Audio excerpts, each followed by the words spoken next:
Travel back in time with a trip inside the Iowa's News Now vault. My wife woke me up this morning. I was sleeping late, and she said that the shuttle blew up, and I didn't believe it.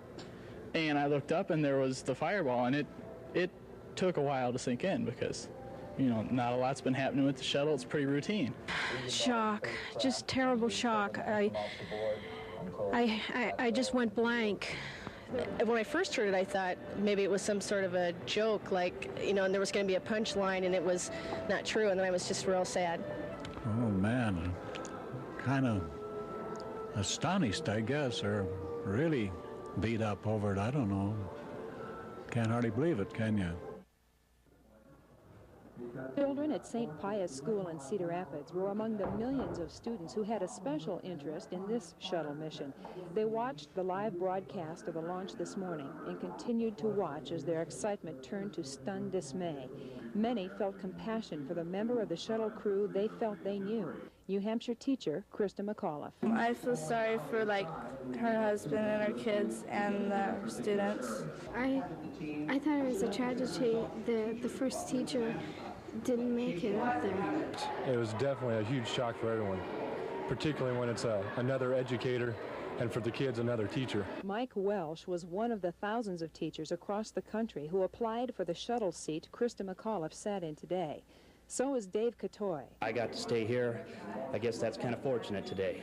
Katoy has been conducting science lessons on space travel at St. Pius. He used a model of the shuttle to try to explain what went wrong this morning. He is dismayed that a tragedy has become a part of his lesson plan. And I said yesterday at the end of class, we've never lost anyone in space.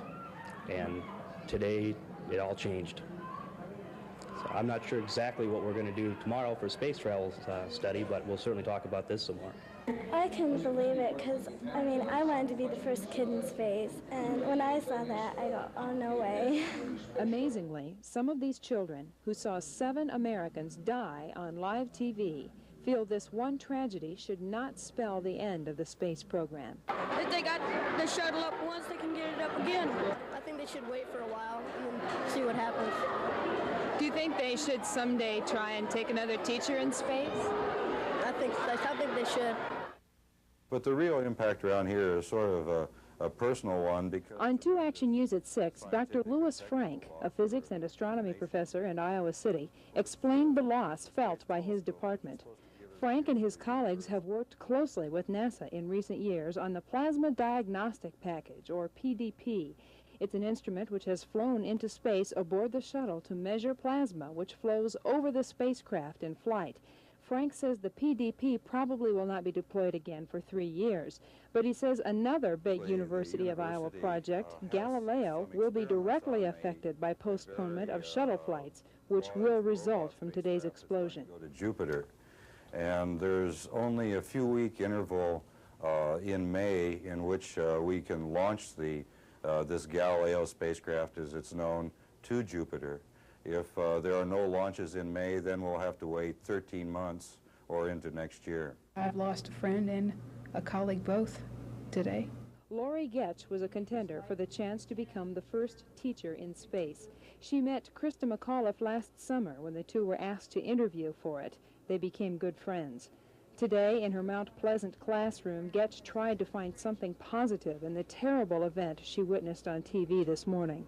I'm sure that at least the NASA technicians will learn a lot about the safety features of the shuttle. It has been perfect so far, and I'm sure it came as a shock to them as it did to the rest of us. But it's just something they probably could not have predicted. But we must pick ourselves up again and press on, despite the pain.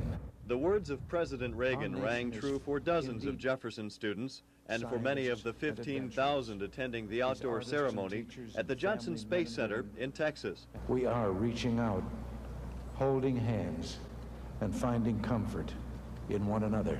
This was a grief-filled day for families of 7 astronauts who died during Tuesday's disastrous explosion, for educators and young people who identified with one Krista McAuliffe, who was to be America's first teacher in space.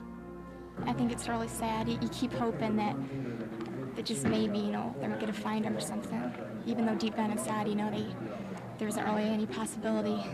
Like many people, Julie McMillan watched the shuttle explode on Tuesday.